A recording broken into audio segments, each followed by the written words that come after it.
I am pleased to introduce Ruthe Anne Conyngham, the recipient of the Women of Excellence Award in the category of Community, Volunteerism, and Humanity. After a career in aviation management, Ruthe Anne found her passion for healthcare when she was appointed to the board at St. Joseph's Healthcare in 1999. Since then, she has devoted countless volunteer hours and has become a leader in healthcare advocacy and policy development, not only in London, but also at the provincial and federal levels.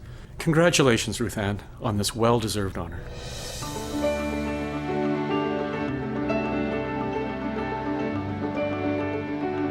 Ruthe Anne is an amazing lady who has contributed immensely to the healthcare system. She gives of herself, of her time, of her expertise, and of her energy. I think a volunteer is somebody who has enough passion for the cause to make time for the work. This opportunity came, and my first question was, I don't know anything about hospitals, and the person who asked me just said, that's okay, you'll learn. And the first 6 months, seriously, I don't think I said a word, which is hard for some people to believe. I don't have any preconceived notions, so I need to hear the whole story, and then I form my opinion.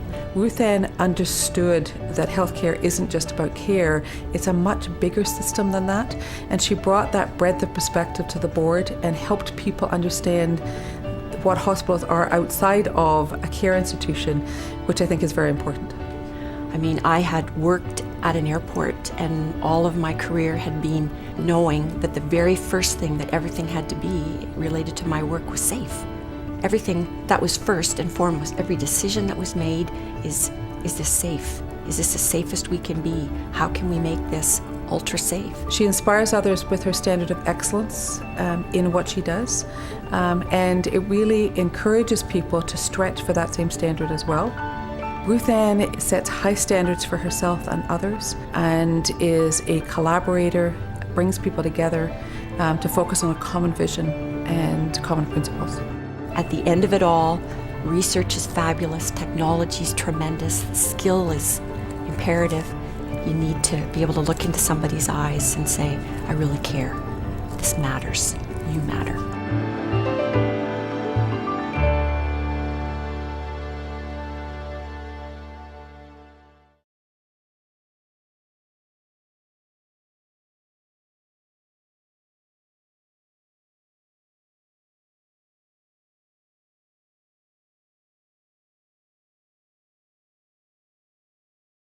In line with our commitment to being a global employer of choice, Scotiabank's vision is to be a leader in the advancement of women. Our efforts towards this objective are rooted in research, which states, diverse teams bring varying perspectives, ultimately leading to better problem solving, and organizations with better gender diversity in top management outperform their counterparts. While this makes for good business, we also know that creating opportunities that enable all to reach their fullest potential is the right thing to do.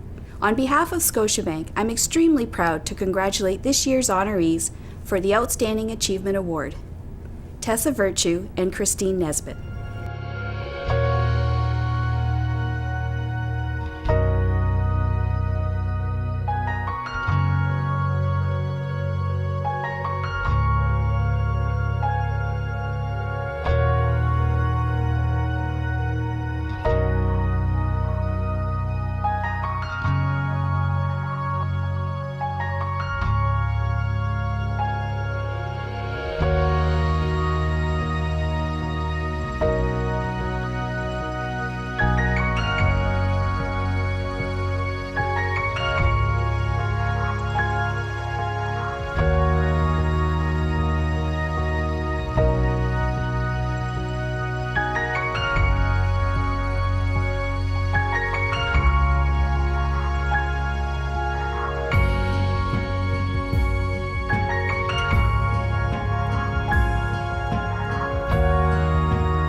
I was overwhelmed because I couldn't believe it was actually for us. So it still feels weird where we're not used to the attention yet.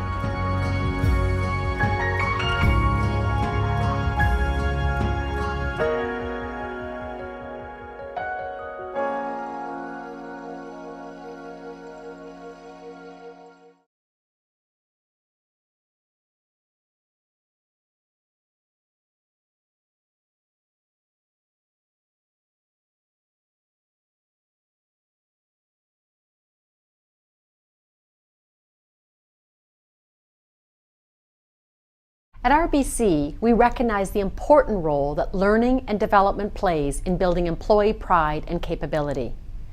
Enabling employees through education and training are cornerstones of business success. So it is my great honor to announce that Ramona Lumpkin is this year's recipient of the Education, Training, and Development Award.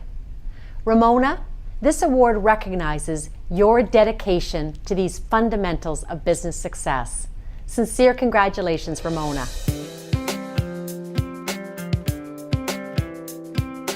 She's a very warm person. She's always much more interested in you than in telling you about herself. One of the pleasures of being in a university setting is that you can pop down the hall and listen to a lecture. You can go to a poetry reading. You can learn from your colleagues day in and day out, and that's one of the joys of being in a university community.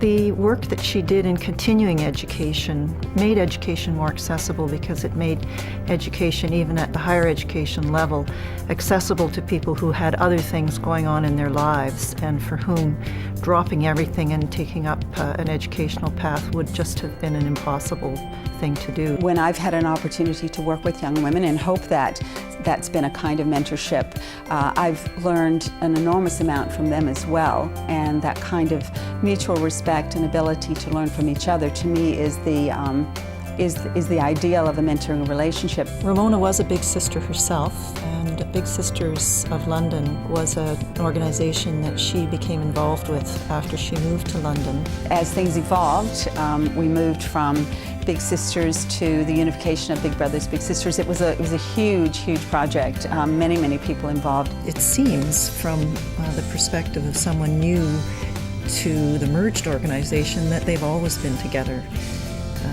And I'm sure she wouldn't claim to have been solely responsible for that, but I can see her leadership hand in the outcome. I think that through the work that we do, that we're actually dreaming of a reality that we can help bring into being. And so dreaming really is the start of putting that vision into action.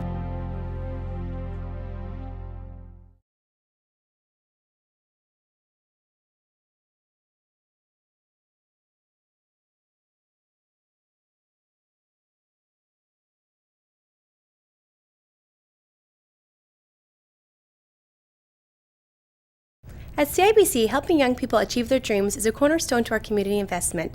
Through partnerships with organizations like YMCA, CIBC aims to help young Canadians seize every opportunity to excel and become strong leaders in our communities. That's why we're delighted to help shine a spotlight on this year's Young Woman of Excellence, Nicole Turner.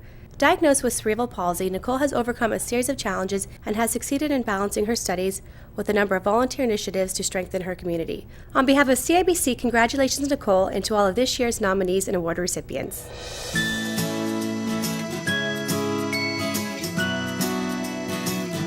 When she tells her story of how she started and what doctors told her her life would be like, there was no way Nicole was going to tolerate that.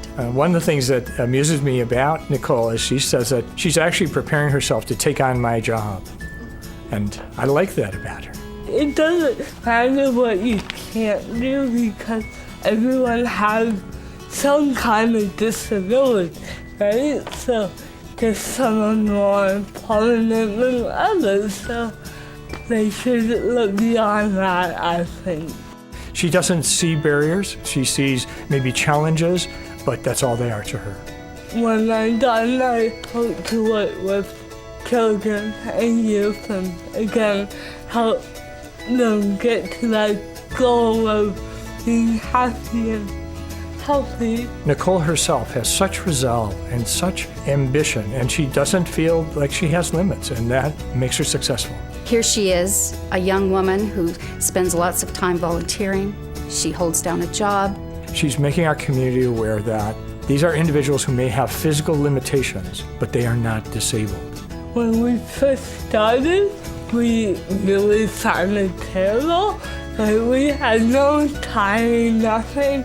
So the one guy said, "You guys sound like a train wreck." And then we took that name, we went with it, and now usually we don't sound like a train wreck. She is a definite fighter. She just never gives up on what she wants to achieve.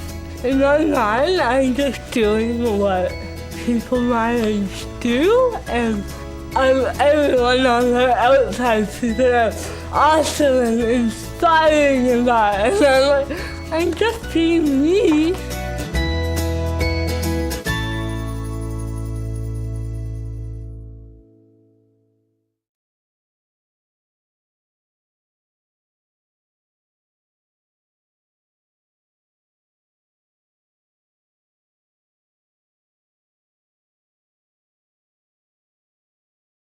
It is my pleasure to express how proud we at TD are of Judith Rodger, the 2011 recipient of the Arts, Culture and Heritage Award.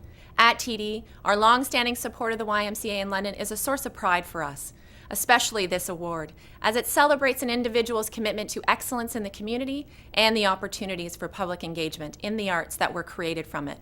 At TD, we're very passionate about expanding leadership opportunities for women through mentoring, professional development, networking, and the promotion of volunteerism. TD is a place where women can reach their full potential at work and in the community. Congratulations, Judith, and all the 2011 nominees.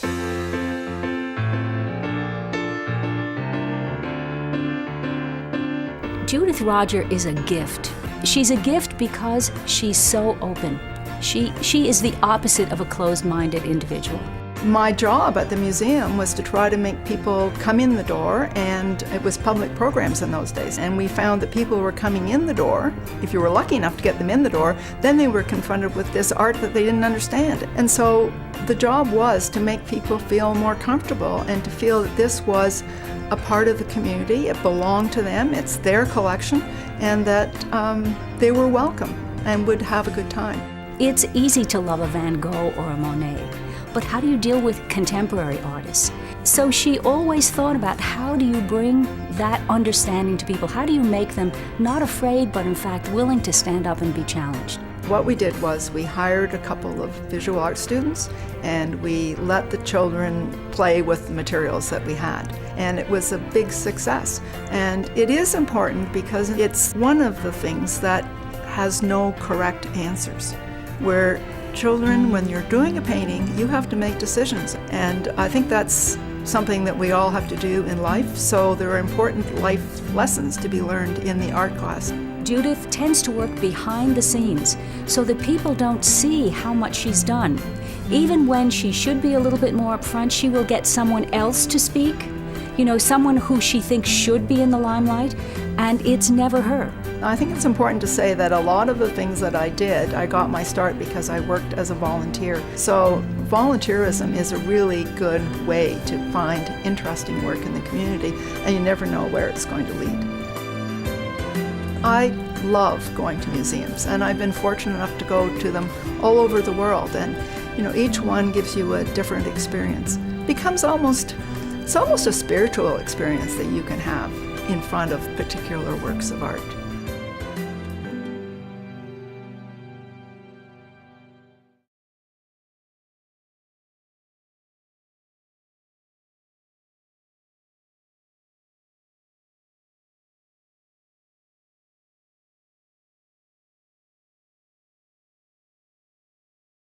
The global business community recognizes that harnessing the talent of women is an essential component to the future growth and competitiveness of business worldwide. At PwC, we believe strongly in mentoring women to achieve leadership roles in our firm and in the community. So it gives me great pleasure to congratulate Helen Connell on receiving this year's Business, Professions and Trades Award. Helen has achieved an impressive track record of leadership in both business and in our community, and I have no doubt that she will inspire many of you here tonight.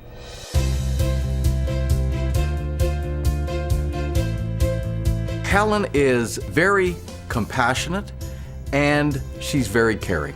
If you look back in some of the editorials, issues about family divorce, even issues about violence on her street, she brought many of these issues that we're still dealing with to the forefront in our community. When we talk social policy, we're talking about the things that bring the real quality issues to our lives. And we're also sometimes talking about what it is to be fundamentally Canadian, in that sense of fairness.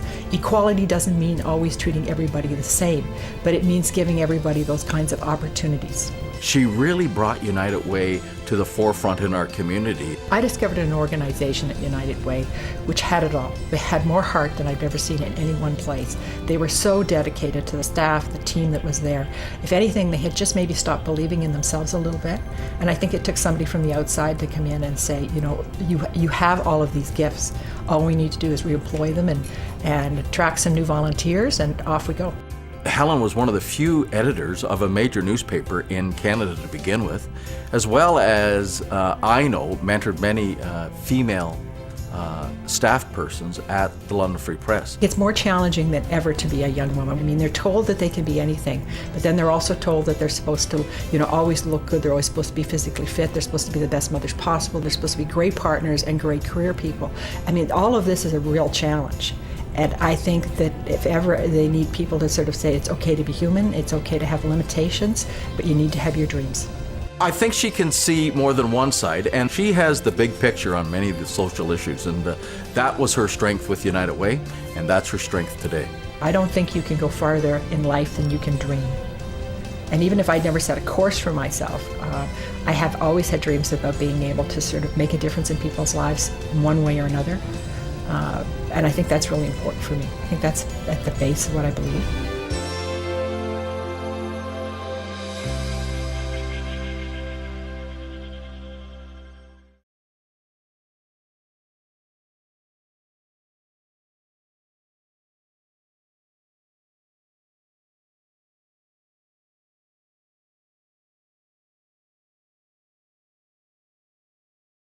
Whether it involves a youngster playing soccer at the community gym or an elite athlete practicing for an international skating competition, sports and athletics have the potential to improve well-being. At their best, they can also inspire understanding, tolerance, and celebrate cultural diversity. BMO Financial Group is proud to sponsor the Sport, Fitness, and Recreation Award. This evening, I'm delighted to congratulate Donna Bourne for being an outstanding role model and for inspiring all young athletes that have crossed her path to achieve their personal best.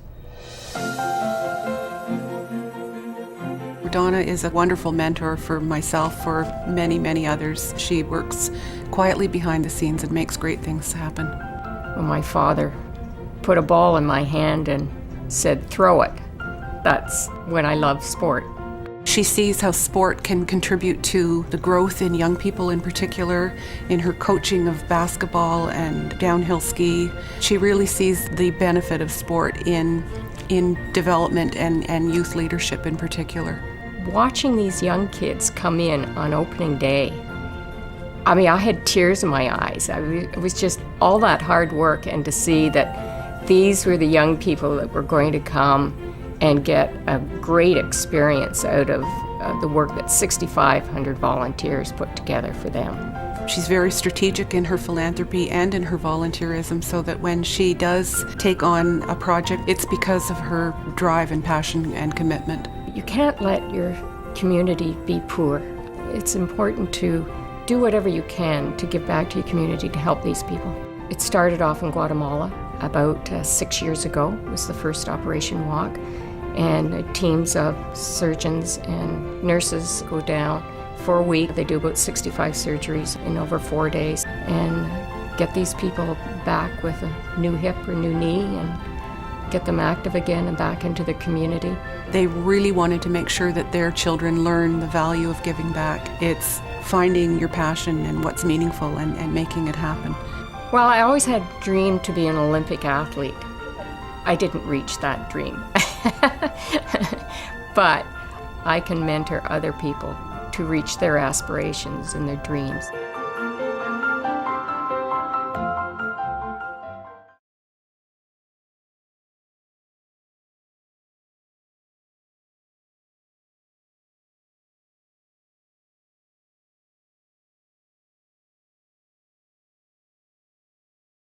In 2010, Christine Nesbitt of London hopes to compete in long track speed skating at the Vancouver Olympics. I think it'd be great because, especially if it's my first Olympics and I'm really, really nervous, it'll be great to know that I have support right at home, so I won't be far away, or I won't be homesick or anything.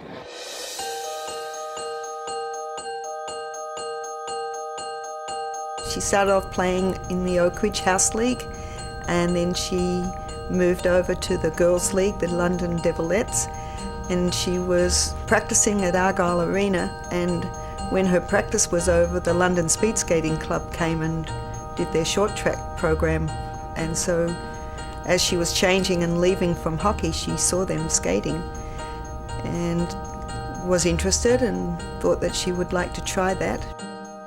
She was raw power. She was raw power, and when she fine-tuned herself, she did really, really well. So you could see that she had potential because you could see that drive.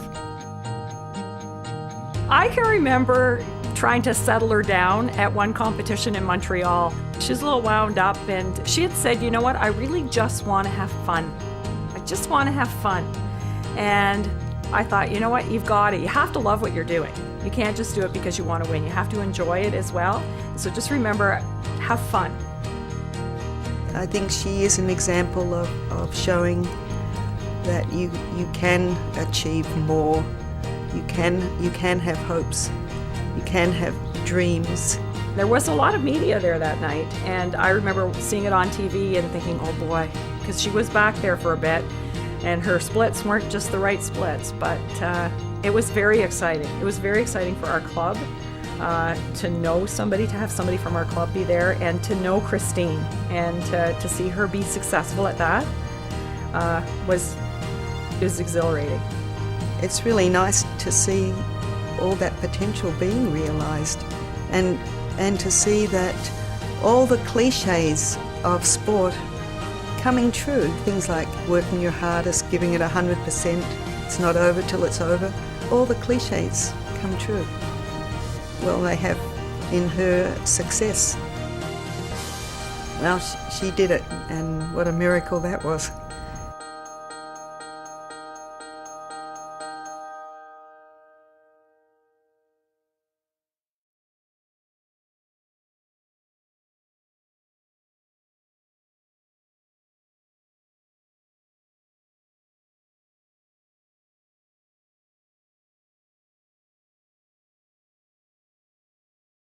On behalf of 3M Canada, I am very pleased and exceptionally proud to introduce Sandy Whittall as the recipient of the Women of Excellence Award in the Health, Science, and Technology category. The one-sentence newspaper summary of Sandy's well-deserved recognition as a woman of excellence rightly points out that she helped promote a shift in the mental health care culture in our community. In bricks and mortar terms, that shift will be visible in the 2 new facilities to be built in London and St. Thomas. But those buildings will also reflect Sandy's deep philosophical commitment to mental health care and recovery, a philosophy founded in a sense of hope and encouragement, of progress and independence. Congratulations, Sandy.